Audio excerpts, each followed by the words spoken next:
எல்லாருக்கும் வணக்கங்க. இப்போ வந்து ரீசெண்டாக வந்து ஒரு இன்சிடென்ட் நடந்திருக்கு. அது என்னங்கிறத பார்க்கலாம். வாங்க வீடியோக்குள்ளே போகலாம். அதாவது வந்து ஆகஸ்ட் 27 டெட்லைன் கொடுத்துருந்தாரு யூஎஸ் பிரசிடென்ட் டொனால்ட் ட்ரம்ப். அந்த 50% டேரிஃப் வந்து அப்புறம் இம்போஸ் பண்ணியிருந்தார் இல்லையா, அது இந்தியன் கூட்ஸுக்கு. அதுக்கு 2 நாள் முன்னாடி வந்து நம்ம பிஎம் மோடி என்ன பண்ணியிருந்தாருன்னா, மண்டே அன்னைக்கு வந்து அண்டர்லைன் பண்ணியிருந்தார். அதாவது செல்ஃப் சென்டர்ட் எக்கோ பாலிசிஸ் அப்படிங்கிறத பற்றி சொல்லியிருக்காரு. இதில் வந்து என்ன சொல்லியிருக்காருன்னா, நம்ம வந்து பிஸ்னஸை சிட்டிசன்ஸ் எல்லாத்தையுமே என்ன சொல்லியிருக்காருன்னா அர்ஜ் பண்ணியிருக்காரு. அதாவது வாங்குறது விற்கிறது எல்லாமே மேட் இன் இண்டியா ப்ராடக்ட்ஸாக வந்து இருக்கட்டும் அப்படிங்கிற மாதிரி சொல்லியிருக்காரு. அதுதான் வந்து நம்ம கண்ட்ரியை வந்து செல்ஃப் ரிலையண்ட்டாகவும் டெவலப்டாகவும் ஆக்கும் அப்படிங்கிறத வந்து அவர் வந்து ஸ்ட்ரெஸ் பண்ணி சொல்லியிருக்காரு.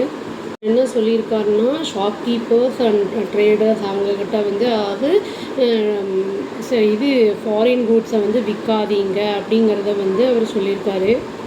இது வந்து ஹியூஜ் பூஸ்ட்டை வந்து அது வந்து ஏற்படுத்தும், அதாவது ப்ரொவைட் பண்ணும் இந்தியாவுடைய வந்து டெவலப்மெண்ட்டுக்கு அப்படின்னு வந்து சொல்கிறாரு. சின்ன சின்ன கான்ட்ரிபியூஷன்ஸ் ஒவ்வொருத்தரும் பண்ணும்போது வந்து லாங் வேல போகும்போது நல்லா பெரிய அளவுக்கு அச்சீவ்மெண்ட் இருக்கும் செல்ஃப் ரிலையன்ஸில் அப்படிங்கிறத வந்து அவர் சொல்லியிருக்காரு. இவர் என்ன சொல்லியிருக்காருன்னா வந்து ஃபார்மர்ஸு, அப்புறம் கேட்டில் ரைடர்ஸ், அப்புறம் ஸ்மால் ஸ்கேல் இண்டஸ்ட்ரீஸ் இவங்களெல்லாம் வந்து அது பாராமௌண்ட் தான். எனக்கு ப்ரெஷர் வந்து நம்மளுக்கு கண்டிப்பாக வந்து இன்க்ரீஸ் ஆகலாம், பட் வந்து நம்ம வந்து பேர் பண்ணிக்கலாம், எல்லாத்தையும் வந்து நாங்கள் வந்து பேர் பண்ணுவோம் அப்படிங்கிறத சொல்லியிருக்காரு. அதுவும் இல்லாமல் என்ன சொல்லியிருக்கோம்னா, டேக்ஸ் வந்து இப்போ இந்த ஜிஎஸ்டிலாம் வந்து குறைக்க போகிறாங்கன்னு சொல்லிட்டு இருந்தோம் இல்லையா, இப்போ வந்து அது வந்து இனி ரெடியூஸ் ஆக போகுது.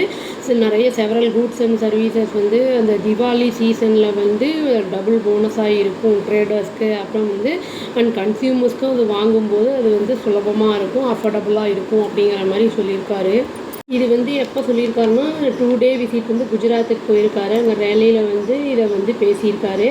இது வந்து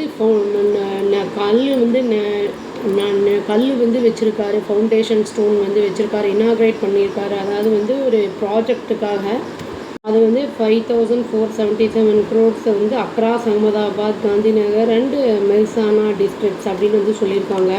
யூஎஸோட டேரிஃப் வந்து 50% வந்து போட்டதை வந்து நம்ம இந்தியன் கூட்ஸுக்கு வந்து எக்ஸ்போர்ட் பண்ணுறவங்களுக்கு ரொம்பவே வந்து பாதிப்பு இருக்குது அப்படிங்கிறத வந்து அவர் சொல்லியிருக்காரு.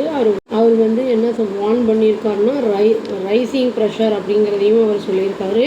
அவர் வந்து அஷ்யூரன்ஸ் வந்து கொடுத்துருக்காரு. அதாவது ஃபார்மர்ஸு, ஸ்மால் ஸ்கேல் இண்டஸ்ட்ரீஸ் எல்லாம் வந்து அதுதான் அவருக்கு வந்து முதல் ப்ரையாரிட்டி அப்படிங்கிறத வந்து அவர் சொல்லியிருக்காரு. இப்போது நம்ம பொருளை வந்து நம்மளே வந்து இங்கே லோக்கல்லையே வாங்கிறது விற்கிறது எல்லாம் பண்ணும்போது வந்து என்ன ஆகும்னா, இம்போர்ட் வந்து குறையும். அப்போ நம்மளோட கண்ட்ரி நம்மளுடைய ஆட்களுக்கெல்லாம் வந்து நிறைய வந்து எம்ப்ளாய்மெண்ட் கிடைக்கும், நிறைய பேர் வந்து இதனால் பயனடைவாங்க அப்படிங்கிற விஷயத்தையும் வந்து அவர் சொல்லியிருக்காரு. டேரிஃப் பற்றி இனி ட்ரம்ப் மேலே என்ன சொல்ல போகிறாருன்னு தெரியல, பார்க்கலாங்க. அவ்வளோதான். Thank you. Please do like, share and subscribe our channel and click the all option and tap the bell icon. Thank you.